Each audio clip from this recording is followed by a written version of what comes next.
Bonjour et bienvenue sur le Journal du Geek, c'est Anne et aujourd'hui, comme vous pouvez le voir, on est en face du fameux Project Shield de Nvidia, donc au CES 2013. Ça a été annoncé dimanche dernier, le dimanche 6 très exactement.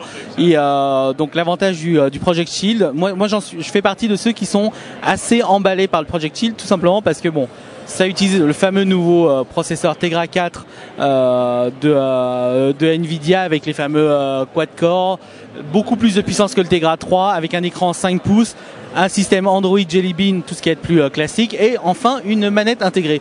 Donc je préfère ce système à celui de Razer avec le sort de contrôleur de part et d'autre de la tablette.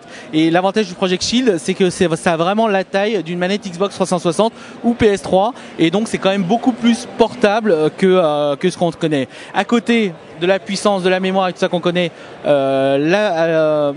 le Project Shield intègre une sortie HDMI, donc du coup vous pouvez brancher ça directement sur votre écran HD pour avoir une sortie, pour avoir justement une image en 1080p, puisque vous savez que le Tegra 4 gère sans aucun souci non seulement des flux vidéo en 1080p, mais aussi en 4K. Mais là vous allez me dire oui, mais on n'a pas assez de jeux et tout ça. Effectivement, il n'y a pas encore beaucoup de jeux là, et c'est là où Nvidia a profité de l'annonce de son Nvidia Grid et donc du cloud gaming pour proposer quelque chose qui n'était pas encore possible jusqu'à présent et qui n'est autre en fait que on va dire du cloud gaming en local. C'est-à-dire que si vous avez une carte GeForce GTX compatible sur votre PC et Steam, eh bien vous allez pouvoir streamer du jeu, vos jeux Steam directement sur le Project Shield, et en plus à partir de la sortie vidéo ressortir le flux vidéo et le flux audio sur votre télé. Donc du coup ça veut dire quoi?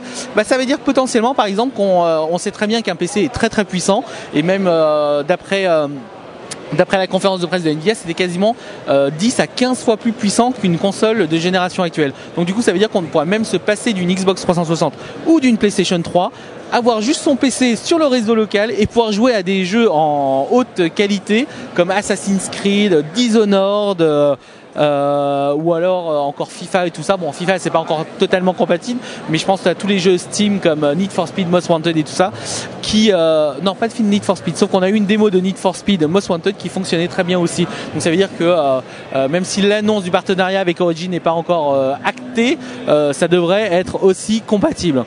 À côté, c'est vraiment une nouvelle façon de consommer le jeu vidéo. Je sais pas si avec l'autre vidéo du Grid, comme on vous l'a montré, je sais pas si c'est l'avenir ou pas, mais dans tous les cas ça va être pas mal. Et je pense que dans un avenir plus ou moins proche, les tablettes, les smartphones, tout ça devrait fonctionner aussi de la même manière. Bon, je crois que j'ai à peu près fait le tour. Là, on peut voir avec la démo de Dead Trigger 2 de Freestyle RC, c'est quand même assez bluffant, et j'espère voir ça assez rapidement. Sauf que Nvidia nous a pas donné encore de date. Merci beaucoup et à très bientôt sur le Journal du Geek.